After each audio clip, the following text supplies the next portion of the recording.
guys, it's Aoife from Fred Weasley Died Laughing, and I am here with a book review video today. So I have just finished reading Anna K by Jenny Lee, and I wanted to do a book review video for it, and that is what this is going to be. So Anna K is a new YA contemporary book that was released I think back in March, and it is actually a teen retelling of Anna Karenina by Leo Tolstoy, which is a very, very, very well-known Russian classic. I have previously talked about when I originally read Anna Karenina a few years ago, and I actually was not a massive fan of it. I think I only read about 60 or 70% of it before I put it down. It was just a real struggle for me to pick up. I just wasn't enjoying the story. I really didn't enjoy the characters. I just had a real kind of love-hate relationship with the book. There were some bits that I really enjoyed in it, but there was others that I just didn't, and I eventually just couldn't quite get through it. And it's one of the very few books that I have DNF'd in my life. But I was really, really eager to pick this book up and see if I liked it a little bit better with the same kind of story told in a more modern setting. And this is definitely a very fun retelling of Anna Karenina, and it's one that I think does a really, really good job in getting the details in Anna Karenina and putting it into a modern setting. And probably one that would be attractive for young readers and teenage readers and readers who are just looking for some dramatic fun for a little while in the book. So in this book we are following Anna K, who is the daughter of a wealthy businessman, and she is going out with this boy called Alexander, who's a couple of years older than her. I think Anna is about 16 in this book and Alexander is about 18, and they are kind of known as the perfect couple, and everyone knows that like they're going to go off and eventually get married and have, you know, their 2.5 children, and then they probably not live in like a house with a white picket fence, but obviously like a big mansion somewhere because they're both insanely rich because of their parents. Start of the book we see Anna coming into New York from Greenwich, and she is coming to the rescue of her brother Stephen, who has been caught cheating on his girlfriend Lolly, and Anna is coming to the rescue to try and sort out the situation, and she ends up meeting Vronsky, who is another young boy, and he's fairly well known around the town as being a little bit of a player, and you know, he is really good looking, so he gets all the girls. But when Vronsky and Anna meet, it is like love at first sight, instantaneous. They cannot stop thinking about each other, and things kind of go from there. And we're also following the story of a girl called Kimmy, who was kind of a love interest of Vronsky's, and she believes that she's in love with him, and obviously she's kind of forgotten about once he meets Anna, and Kimmy has a really hard time dealing with that. But she is also the love interest of a boy called Dustin, who is friends with Stephen, Anna's brother, and Dustin and Kimmy are R11 and Kitty. Dustin is a little bit, he's not as well off as the others in the book. He kind of has to struggle a little bit more going to college and scholarship and things like that. So he's from like a slightly different, I guess, class background. He's also adopted into a Jewish family, and he's black as well. So he is kind of dealing with a lot of different things that the others aren't dealing with.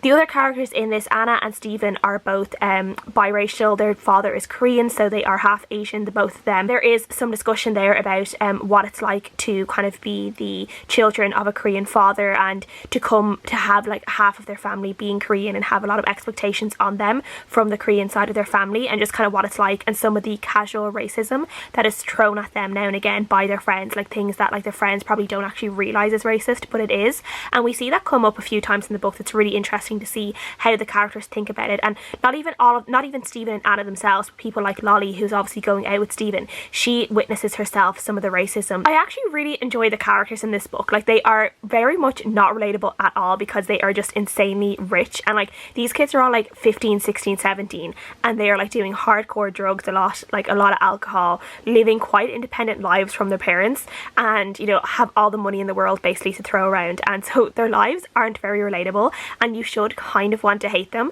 And they are kind of doing a lot of despicable things because there is a lot of cheating in this book. Like, this book is like left, right and centre just full of cheating. So if you don't like cheating, don't read this book because it's full of it. But even despite all the kind of the bad things they're doing, none of the characters themselves are actually bad people. And this is one of the differences that I found myself as someone who hadn't really enjoyed the characters themselves in Anna Karenina. I found in this book, I don't know why, maybe it's because they're younger and because they're teenagers, and they still, even despite all the bad things they're doing, all the characters still carry this air of teenage innocence, I guess, about them, that childish innocence that you still have as a teenager, and you still have when you are completely dependent on your parents in that way. And I think because of this, it made them a little bit more likeable at times. And as I said, they weren't particularly bad people, they were just doing bad things. And I found myself just really liking the characters and enjoying seeing what they were doing, what decisions they would make, what crazy thing they would do next, what like massive house party would be thrown next, that kind of thing. So it was really fun just to kind of follow along with their lives. The absolute teenage dramatics of it was just insane at times. The reactions people had, it was just really, really entertaining. The author of this book is, I think, a TV producer, or she works in TV in some kind, and you can definitely tell at different times in the book that, you know, it's made to be really visual as well. There's a lot of visual elements in this book, and I think it would, I do know this book is being turned into a TV show, and I think it will translate really, really well onto TV. And I think just some of the opulence that is, you know, is described in this book will be really great to see on screen. I definitely don't think this book will age well, which is a shame, because there's just too much teenage slang in it, and teenage slang to an extent that it sometimes was cringy to read, and I'm not a massive fan of teenage slang in books anyway. Obvious slang that I don't actually think is being used by teenagers today. I think they were just being used because they were teenagers, and of course teenagers would shorten their words, which I don't think is true all the time. So I wasn't a big fan of the slang in this book, but I also don't think it will translate well for readers in the future, 5-6 years time. I'm not sure if this is a book that will stand the test of time. It's a book that's really, really fun for right now, and people will understand all the pop culture references and the songs and things like that, and the pop artists that the kids are talking about in this book now. It isn't a book that's, I think, to be taken too seriously. There are some really great moments of it, as I said, things about coming from a Korean family, and then there's also a lot of talk around Kimmy around mental health and her dealing with herself and her problems and facing them in quite a healthy way, I would say, in this book. Like, she goes to therapy and she really receives treatment for what she realizes is a case of depression. Obviously, through her privilege, she was able to get treatment really easily and very quickly, but it was still great to see her as a teenage character kind of face up to the things that she had done that weren't great decisions, kind of take responsibility, but also just say, like, how am I going to come out of this a better, stronger person?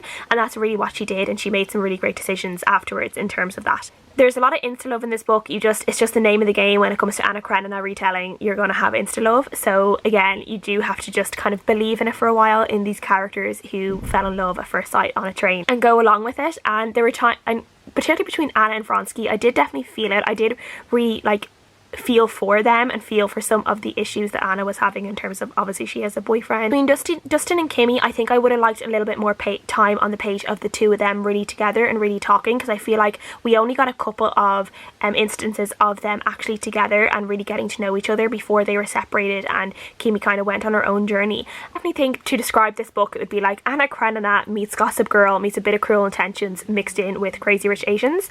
There's just a lot of wealth in this book being splashed around everywhere. It might not be the most relatable thing in the world, but it's definitely something that's just extremely entertaining and extremely fun to follow. And while I don't think it will stand the test of time, I think for the next few years, while everything in this book remains relevant, I think it will be a fun read for people to pick up, and I think some people will really, really enjoy it, just to be swept away in the world of the New York's 1%.